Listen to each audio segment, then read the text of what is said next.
Ho ho ho, 'tis officially the season. The lords are a-leaping, the geese are laying, and so am I.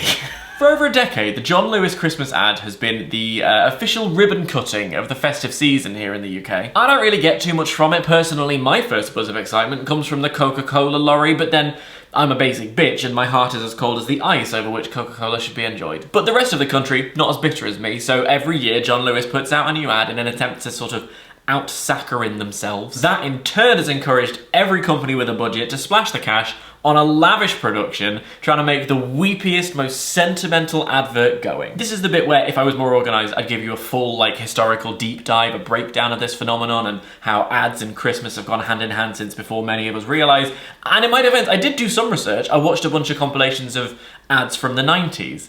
But then all it's done is make me sad, because it's reminded me that I spent my childhood in a period of relative economic prosperity and cultural abundance where things could only get better and the future was a dreamy prospect, and now I live in Brexit land where the only thing being publicly funded is rich people and half the country's on strike trying to get, affordable wages, and that's brought the whole country to a halt. Meanwhile, the other half of the country is whinging about Harold and Magdalene in their little Netflix documentary. And I don't want to bum anyone out too much by talking about how Christmas used to be my most best and magical time and how, everything made me feel cozy, from the lights on Oxford Street to the BBC One ident filling my core, my soul with warmth. But now those same Oxford Street lights make me feel bleak, and instead I feel gaslit by the very notion of Christmas, because this can't be Christmas time, because if it was Christmas time I'd feel happy, and instead I feel...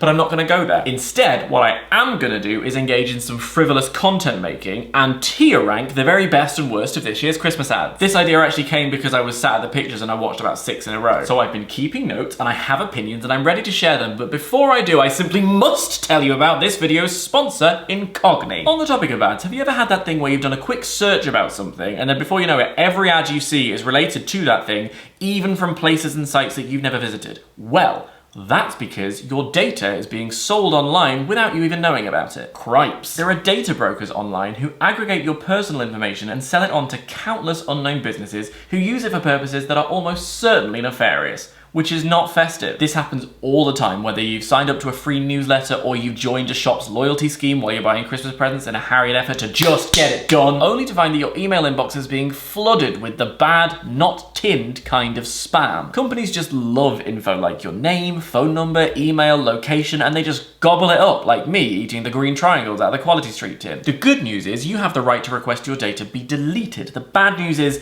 this takes a long time, and I'd rather be watching The Holiday. Fortunately, Incogni can put in the legwork for me. Incogni reaches out to brokers and requests your personal data removal on your behalf, even dealing with any objections along the way, and the entire thing is automated. So all I have to do is create an account, tell Incogni to get to work, and then I can kick back and, well, fast forward through the bit with Mr. Napkin Head, if I'm honest, because it gives me the ick. The first 100 people to use the code DanielJ at the link in the description will get 20% off Incogni, so get on it and enjoy the rest of the festive season, safe in the knowledge that you have control of your data.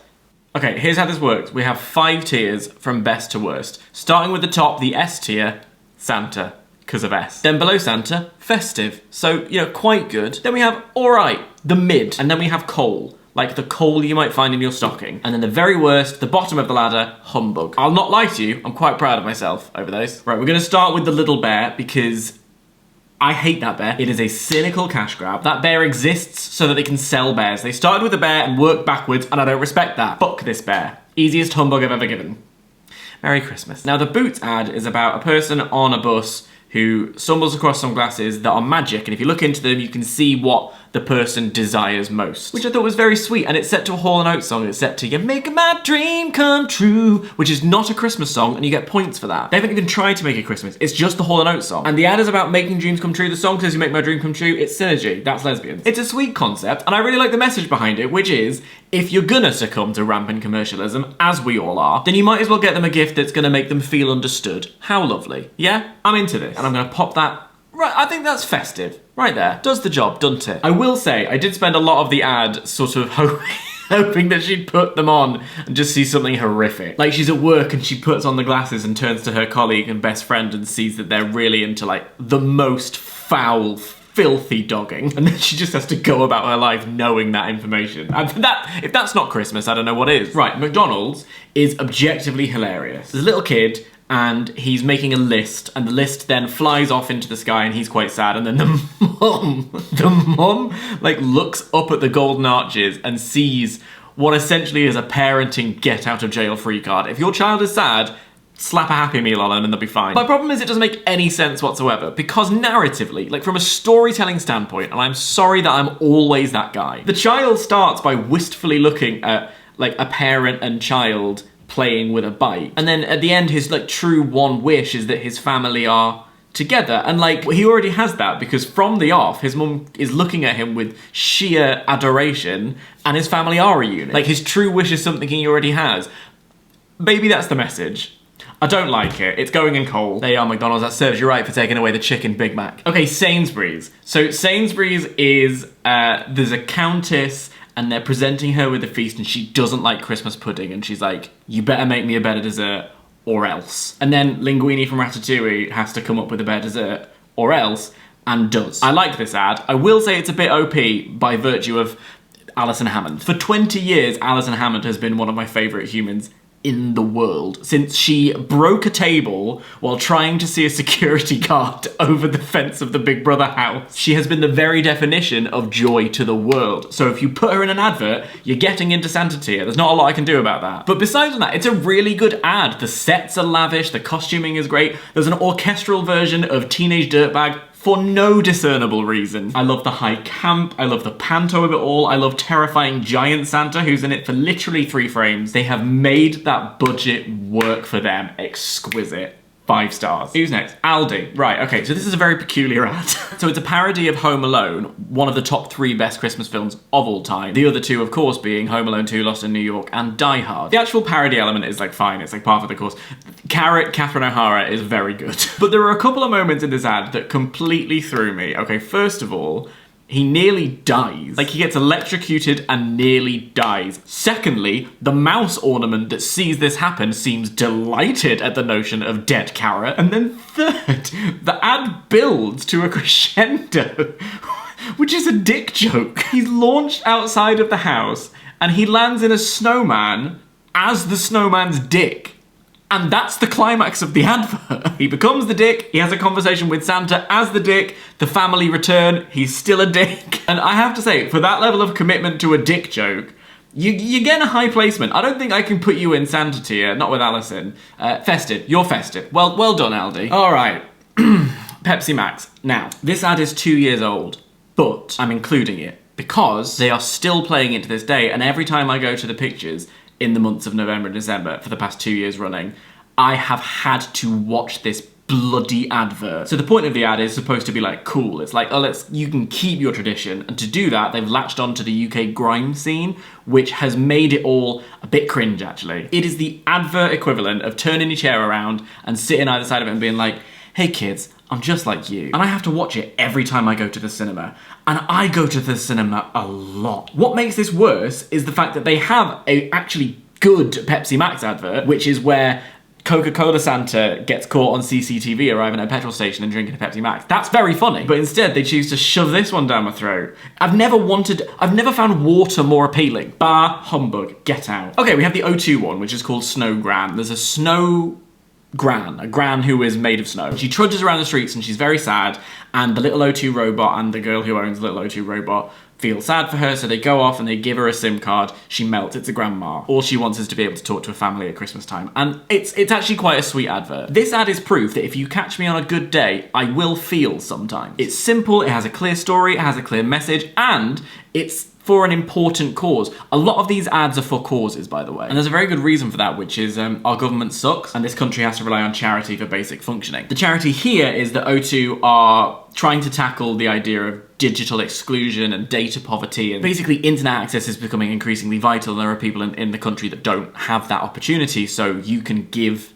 data to help people live in the modern world, if that makes sense. And that's quite a nice cause. So well done for all of that. I quite like it. I am gonna pop you, I think, in the festive tier. Good job, you. I will say, however, the Snowgran's family appear to just be sunning it up somewhere in the world with not a clue that their gran is feeling so sad. And could they not have sprung for a SIM card? Like, she calls them, finally thaws, is finally happy, and all the kid in the FaceTime can muster is, "Hi, Gran." It's like, "Oh, hi, Grandma, we're your loving family. We're having the time of our lives, and we completely forgot about you." Okay, the lottery, which is an ad based on a meet cute, which is, I just got a tension headache from doing that. These two attractive people meet each other on a train. They have to sit on the floor next to each other because, well, trains suck. They have a chat, they get on, and they agree to spend New Year's together, but when she goes to leave, she misses his number, which he's tried to write on the back of a lottery ticket, but it gets dropped in a puddle and it goes all fuzzy. So she spends the entire festive season trying to hunt him down, and then on New Year's Eve, they meet on the concourse and everyone claps them while they snog. Oh, and by the way, he's won 15 million quid. Now, you have to expect a certain amount of magical realism at Christmas. I understand that, but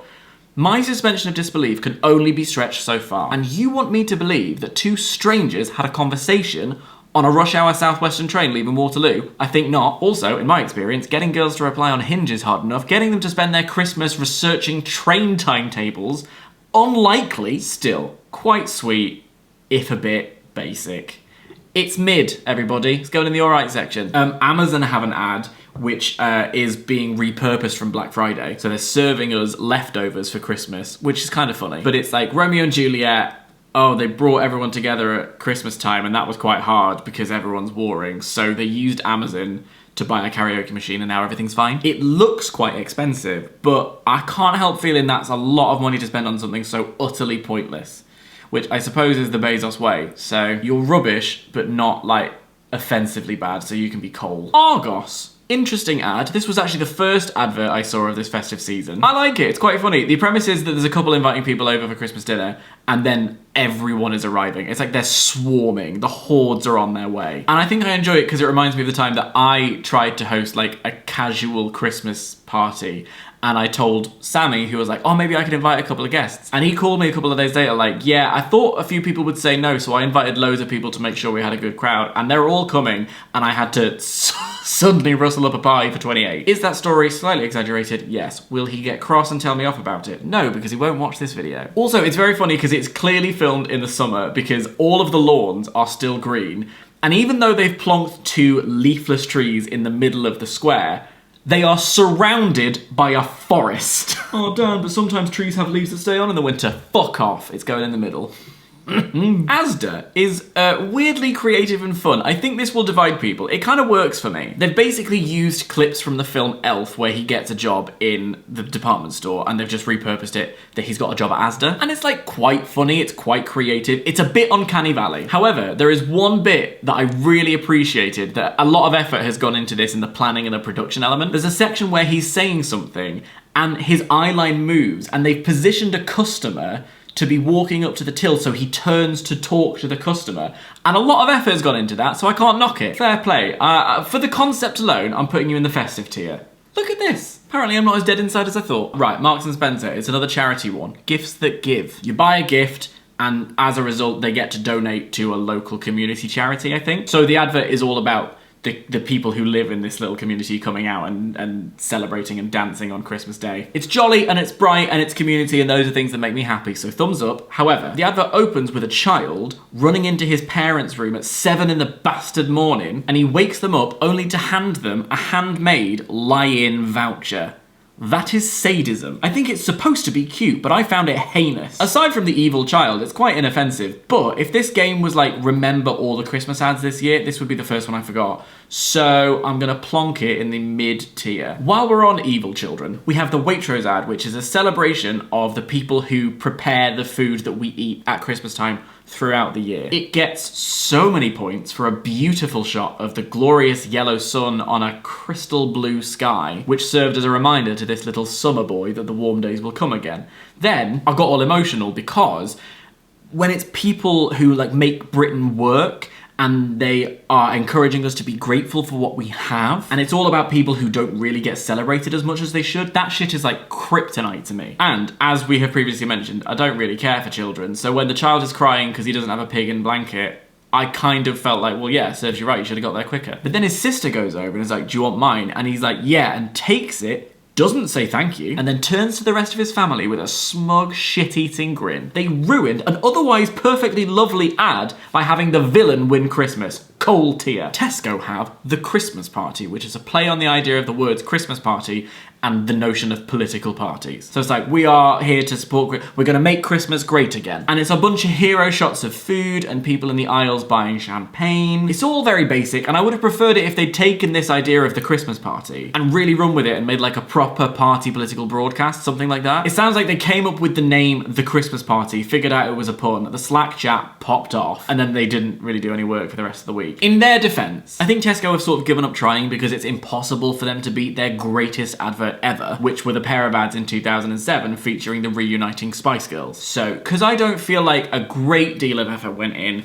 and because they haven't used Victoria Beckham, coal tier. And that brings us on to the big kahuna, the raison d'etre, the ad that started it all, John Lewis. In this ad, there's a couple and the husband goes out every day and sort of tries and fails to master the art of skateboarding. It's set over a sort of bouncy Johnny Cash-esque version of All the Small Things. He keeps falling off and injuring himself, but he gets up and carries on trying nonetheless. And the reason he's trying to learn the skateboard is because the couple are soon to be foster parents to a young girl who likes to skateboard. And I'm gonna tell you, and it's already happening a little bit, this ad really hit me. It made me proper well up a bit. I found it really refreshing, and I'll tell you why. First of all, John Lewis started the trend of this sort of sentimental Olympics. And with this one, they were like, let's not like overdo it. Let's just keep it simple and nice. And I found myself smiling, and I liked the song, and I thought it was all very refreshing. And then the message hit, and I want to praise it for two things. First of all, I really appreciated, and it actually meant quite a lot to me, that it was the dad who was putting in all the effort and being very vulnerable. Because as men, we don't really get to see that a lot, so I was quite grateful for it. And this is where I'm gonna maybe get a little bit emotional, and I apologize for that in advance. But